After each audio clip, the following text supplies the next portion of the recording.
你们去华为看一看，每天晚上凌晨加班到凌晨3、4点的，太正常了。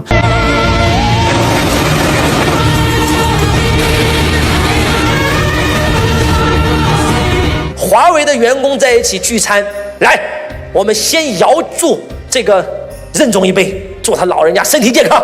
你的员工呢？我在肯尼亚当地看到一条新闻，讲的是华为肯尼亚分公司的一个工程师，因为连续23个月没有休息，脑溢血死在了工作岗位上。请问这件事如果发生在你公司，会发生什么事？那估计家属会把你公司都给你砸了吧？你知道这个工程师死了以后发生了什么事吗？他留下了一个2岁的女儿和一个不到30岁的妻子。他的妻子发了一条推特，上面是这么写的：亲爱的，你曾经跟我说过这么一句话，你生是华为的人，死是华为的鬼。你为了我们华为这份伟大的事业献身了，我不会让你失望，我会把女儿培养好，将来让她接你的班，成为华为人，完成你没有完成的遗志。你知道我当时我第一次看到这个新闻的时候，是我对我灵魂的震撼。我在想，哇，怎么会这样？但是我又一想，正常啊。正常啊，你的员工死在工作岗位上，家属会闹事，因为他是员工嘛。请问，如果一个企业的创始人死在了工作岗位上，他的遗孀会闹事吗？闹啥呀？他自己家公司为自己家事业死了，闹啥呀？你知不知道，在华为任正非手下有多少人像任正非一样为华为操心？17万人。任正非只占华为不到1%的股份，在华为人人都是股东，没有人闹。要想让企业做大，企业的规模等于有多少人为他操心，他就能做多大。在座的各位是老板的，请举手。摸着你的良心问问你自己，在你企业里面有几个人像你一样为企业操心？很多人摸完以后说，老师俩，一个是我，一个是我老婆。所以你做了15年还是个体户。所以我想告诉我们在座的各位，如果你能让你的员工都能够像华为的员工一样为华为操心，你的企业怎么可能不大呢？荷兰大业不成啊！华为为什么这么厉害，你知道吗？在整个5G 领域5年之内无人可以超越，美国都无法超越。为什么？你们知道为什么吗？我问你们个问题啊，假设你是个老板，你今天公司做了5个亿，利润只有1个亿，你愿意花多少钱做研发、做生产？你只有5个亿营业额，你只赚了1个亿，你可能只愿意花几千万甚至几百万，最多你只愿意花1个亿吗？我们来看看华为，他为什么今天任正非敢这么嚣张的讲？我们来看看啊，2015年华为全球销售额达到了惊人的3950亿，华为的净利润是369亿，但是在2018年，华为在研发上投入的是10009亿。在座各位，哎，你们看完这个数字以后没有震惊吗？公司营业额只有3000多亿，利润只有300亿，他花了1万亿做研发。你说华为是为了钱吗？是为了占领5G 技术。为什么今天中美贸易战，美国人一定要跟中国打？其实就是因为华为嘛，因为5G 全球没有对手了嘛，5G 没有对手，美国就必须要装华为的基站。但是如果美国装了华为的基站，特朗普能睡得着吗？哎，你们还不知道5G 有多厉害啊！未来4G 没有了，全部变成5G 设备了。未来在美国，如果所有用的都是华为的基站，你知道会发生什么事吗？任正非只要点个按键，美国所有的网全断了，手机没信号了，全都没了。你告诉我，特朗普怎么敢用华为？好啊，你用你美国的。他做不出来5G 呀，那为什么华为这么牛逼，打败了那些美国的那种科技公司，打败硅谷，打败以色列，打败韩国，打败日本？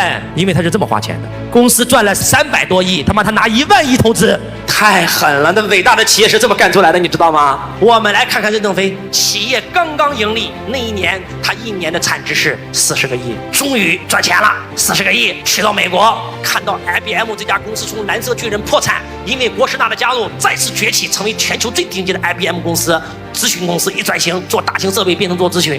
参观完 IBM 以后，任正非马上就要拜师，说郭总，你说个数，我拜你为师，你去到华为，把你们美国最先进的管理这套体制交给我们华为。讲完以后，就跟副总裁说，你去跟他签订合同，他要多少钱给多少钱。然后对方开价40个亿，对方开40个亿是不想教他，我凭什么教你啊？我 IBM 是做咨询的，我服务全是美国客户，我凭什么服你中国客户？我把你服务成竞争对手啊！开40个亿，他那自然谈，知难而退。来，你们猜任正非怎么做的？跟副总裁这个签约，老师想教咱的太好了。拿出40个亿请 IBM 给他做顾问做咨询，才有了今天的华为帝国。任正非要让他帮他做财务系统的搭建，整个公司全流程的流程再造，不管是财务系统、税务系统、员工的管理系统、晋升系统、分配系统，所有一切都要透明给 IBM。能听懂吗？这是多大的勇气！更更关键的是，当他的老师带着竞调团队进入到华为，一看他的财报，他1年营业额才40个亿，1年利润才10几个亿，不到10几个亿，他把1年营业额全部交学费。来，我问你，郭士纳看完以后啥感觉？就刚开始以为他是有钱嘛，土豪嘛，他去给师傅道歉的时候，人家还并没有说真的很感动，只是说这个人很阔气，这个人肯定很有钱，但是最少这1年不得做200个亿吗？结果去的公司做完竞调，傻了，郭士纳傻了，你知道吗？没有见过这样的人，他只有40个亿全给我，本来可以付20个亿，就对这个老外的心灵是造成了一种就超乎你们想象的波澜壮阔。他毫无保留把 IBM 所有的核心全部交给了华为，而且在超出 IBM 范畴之外。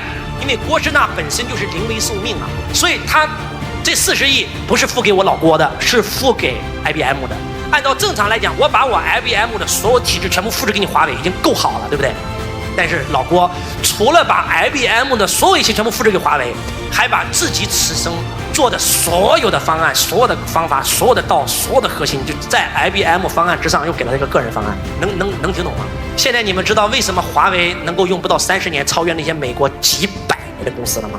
在科技领域无人能敌，5G 标准的制定者，因为他找了全美国最牛逼的老师，把老师所有东西全学回来，一转身超越老师。所以美国特朗普政府封杀华为，抓了他的女儿。有人记者就问嘛，说如果说美国要找你和解，你会不会跟他和解？觉得老人怎么说的？肯定会啊！